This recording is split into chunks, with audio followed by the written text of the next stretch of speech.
Terima kasih Anda masih bersama saya, Sofi Syarif di Sapa Indonesia Malam. Saudara, dalam survei terbaru yang dirilis Carta Politika, nama Ganjar Pranowo dan Prabowo Subianto unggul di Pulau Jawa. Ganjar Pranowo memimpin di Provinsi Jawa Tengah dan Jawa Timur, sedangkan Prabowo Subianto unggul di Jawa Barat.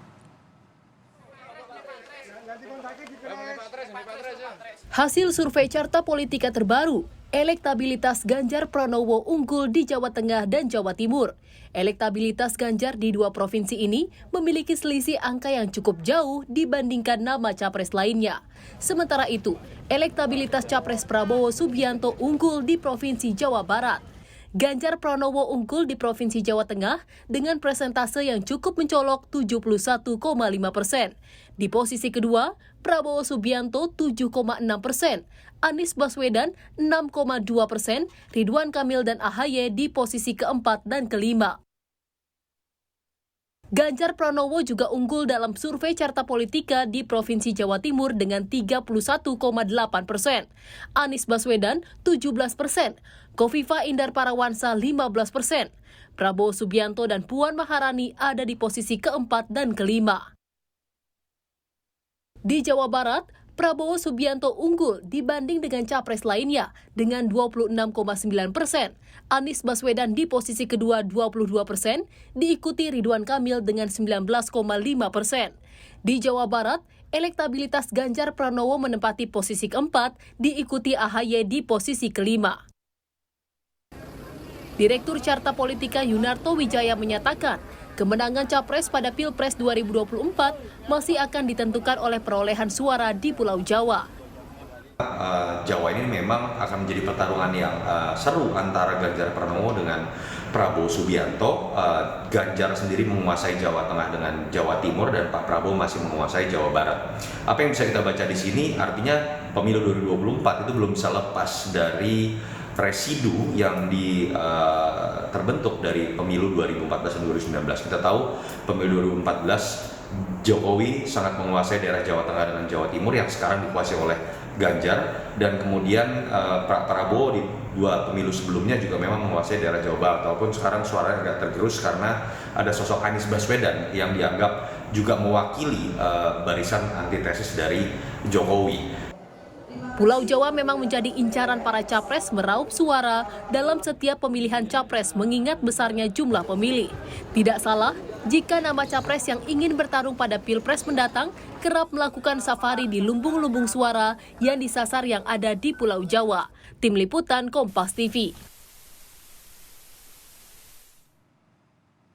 Lalu seberapa besar kans capres lain untuk bersaing dengan keunggulan survei Ganjar Pranowo dan Prabowo Subianto di Pulau Jawa? Saya akan membahasnya bersama Direktur Carta Politika Yunarto Wijaya, kemudian Ketua DPP Nasdem Saan Mustopa dan Ketua DPP PDI Perjuangan Nusyirwan Sujono. Selamat malam Bapak-bapak, sehat semua ya? Malam. Oke, saya mau ke Bung Toto dulu yang punya gawe nih. Bung Toto, ini tadi Anda bilang bahwa memang ada semacam replikasi Ganjar Pranowo itu sama unggulnya di Jawa Tengah dan juga Jawa Timur seperti waktu itu Jokowi. Pak Prabowo sama di Jawa Barat seperti pemilu sebelumnya. Tapi kira-kira apa yang membuat mereka bisa unggul di terutama Ganjar di Jawa Timur dan Prabowo Subianto di Jawa Barat?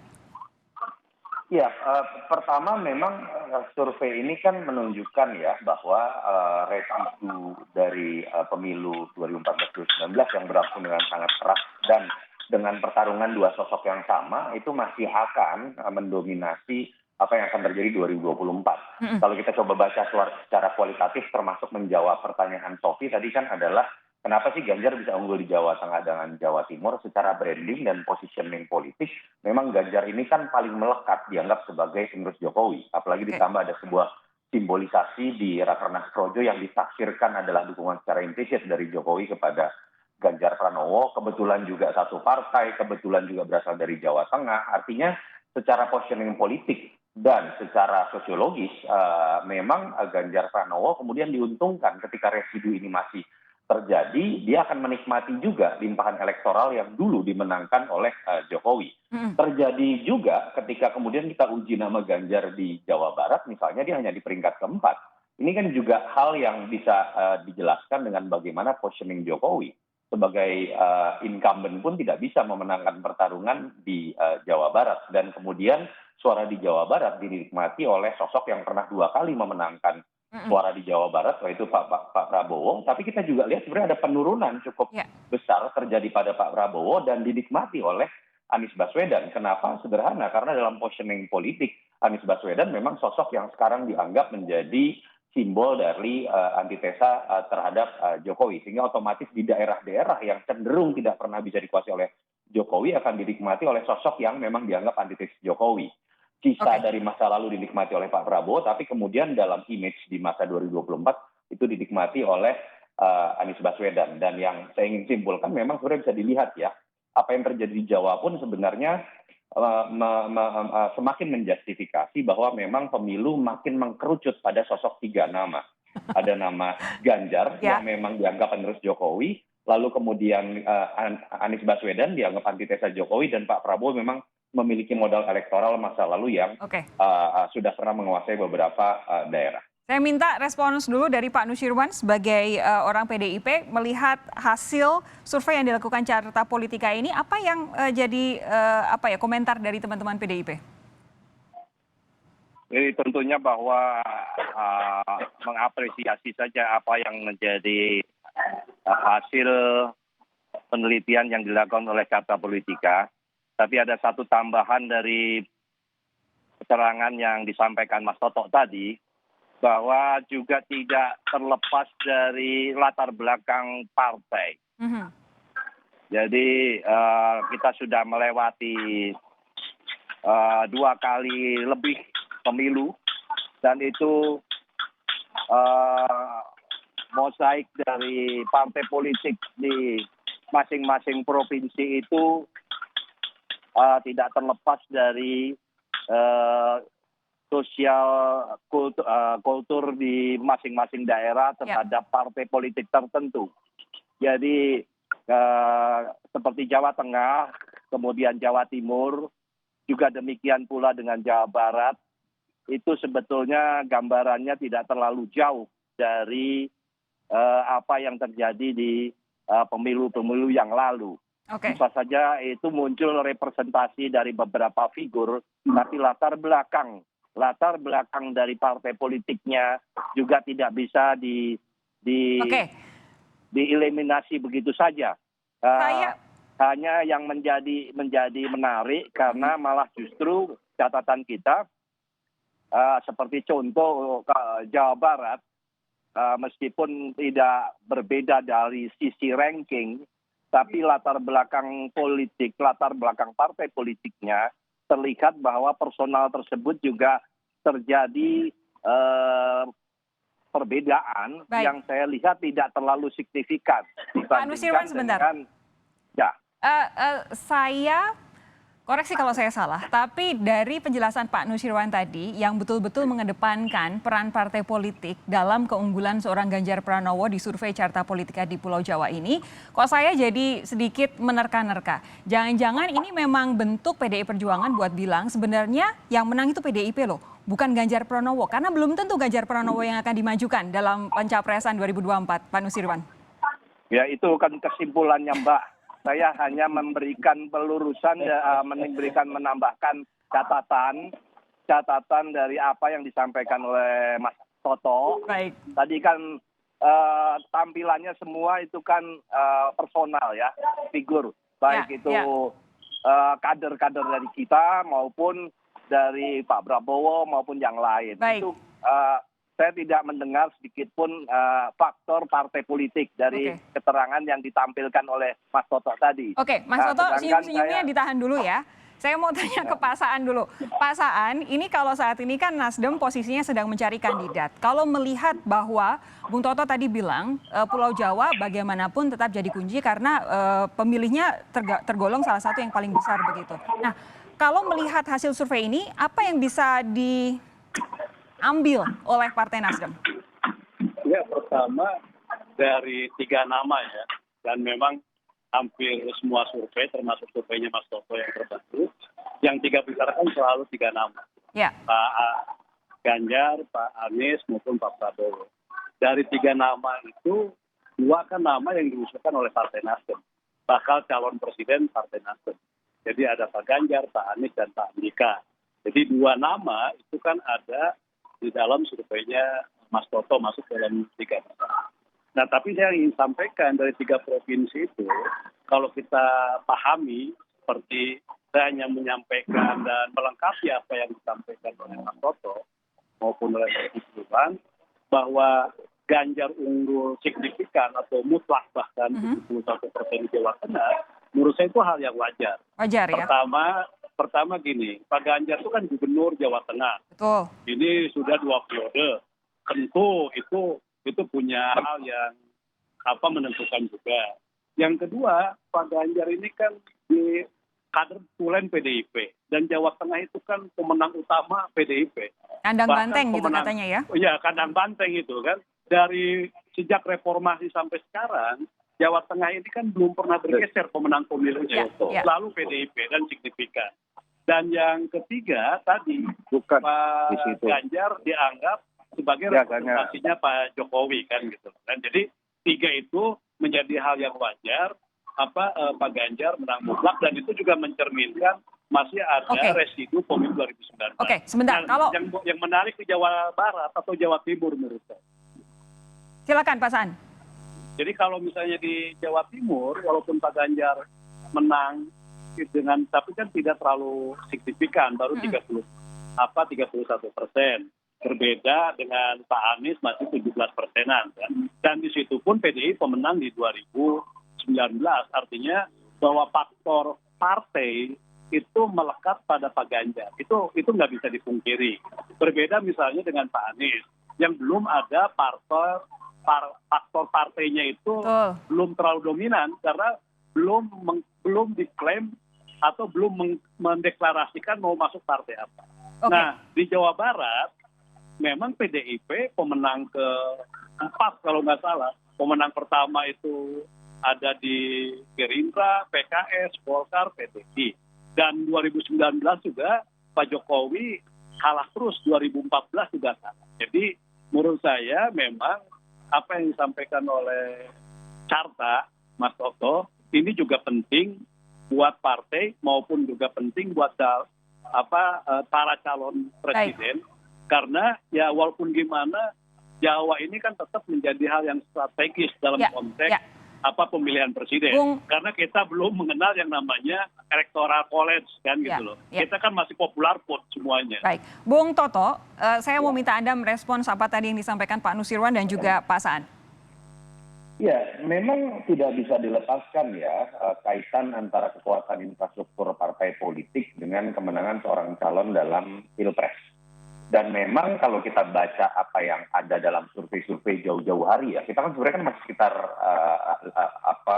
2 tahun kurang untuk menghadapi pemilu dan belum masuk masa kampanye, bahkan belum ada satu partai pun yang memastikan satu calon. Nasdem pun hanya 3 calon. Sebetulnya bagaimana kekuatan dari infrastruktur partai ini berpengaruh pada Pilpres itu baru bisa diuji ketika partai sudah menyatakan dukungan kepada calon secara resmi. Di situ bisa diuji seberapa besar pengaruh dari perintah ketua umum, instruksi dari Kongres untuk kemudian menyatakan dukungan pada satu calon. Sekarang ini masih faktor branding yang terbaca. Nah, memang di situ menjadi menarik bahwa ketika kita coba memforecast apa yang akan terjadi pada masa kampanye nanti, misal ketika Ganjar tidak dimajukan oleh PDIP, pertanyaannya apakah diuntungkan atau dirugikan? Dengan logika yang tadi Pak Nusirwan atau bahkan Kang Saan katakan, tentu saja akan lebih dirugikan. Siapa yang dirugikan? Kedua-duanya. Ganjar bisa dirugikan, PDI Perjuangan ini juga bisa dirugikan. Karena kan kalau kita lihat apa yang terjadi pada misalnya PDI Perjuangan dengan kemenangannya 2 kali berturut-turut, di situ ada 2 variabel yang saling mendukung. Satu, kekuatan ideologis dan fanatisme dari infrastruktur partai yang memang sudah puluhan tahun terbentuk secara ideologis, ditambah dengan kekuatan faktor person, Jokowi. Kenapa saya harus katakan itu?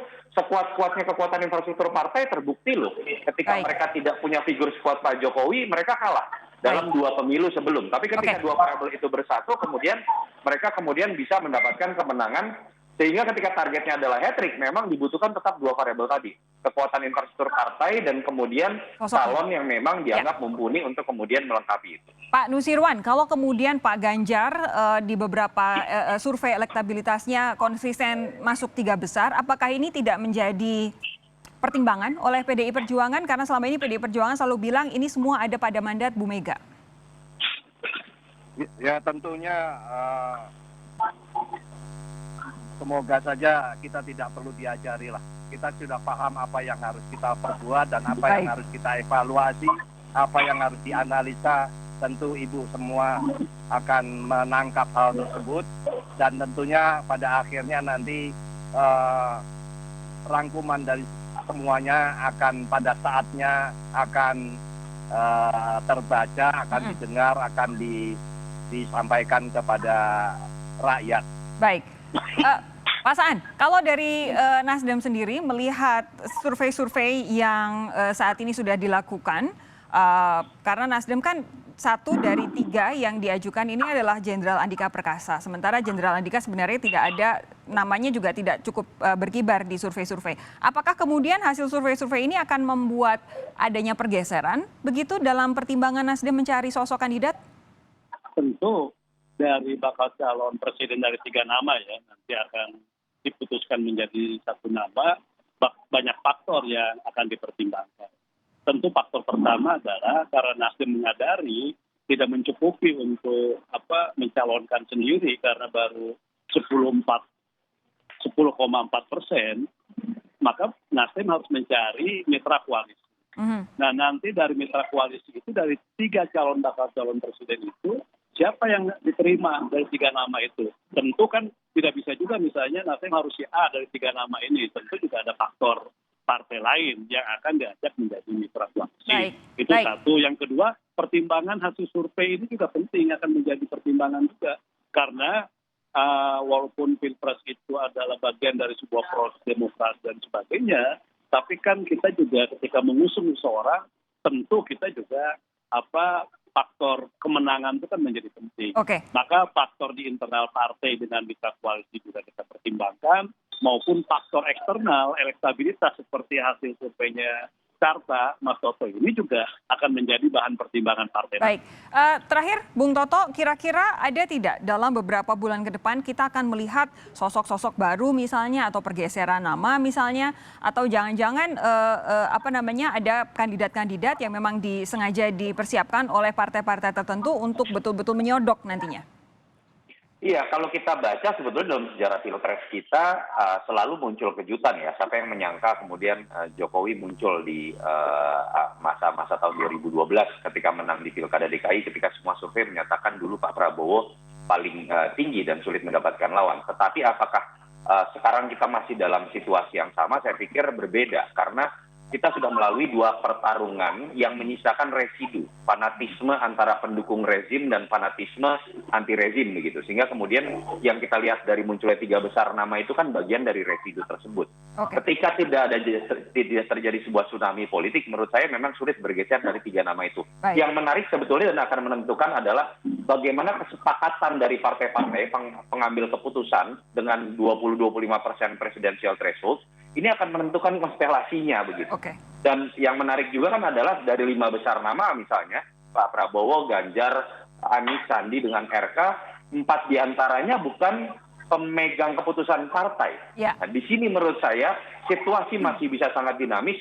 Siapa yang kuat dalam survei belum tentu bisa maju. Dan begitu pula sebaliknya. Apakah kemudian yang memegang tiket partai akan memaksakan diri atau maju, itu juga akan menentukan dinamisasi yang masih akan terjadi sampai Februari 2024. Bung Toto, Pak Saan, Pak Nusirwan, terima kasih sudah bergabung malam hari ini di Sapa Indonesia Malam. Sehat terus Bapak-Bapak, saya nantikan ini perkembangan dinamika parpol dalam mencari kandidat Capres 2024. Terima kasih, selamat malam Bapak-Bapak. Terima kasih. Sehat terus. Terima kasih.